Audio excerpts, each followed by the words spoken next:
Hey everyone, in this quick video I will show you how to track marketing ROI in Notion using templates in 2025.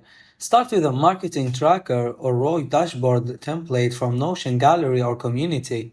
These templates are pre-built with fields for campaigns, spent leads, generated conversations, and revenue. They give you a clear structure to measure what's working and what's not.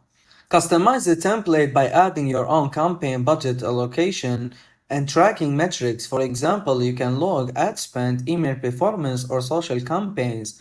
Then calculate ROI by templates already include formulas to handle this automatically.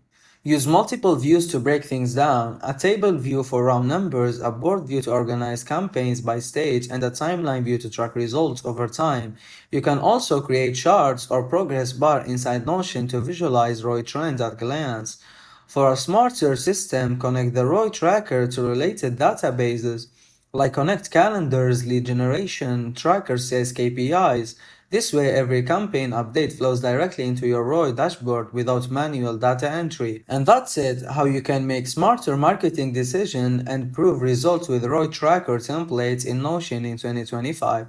Thanks everyone for watching.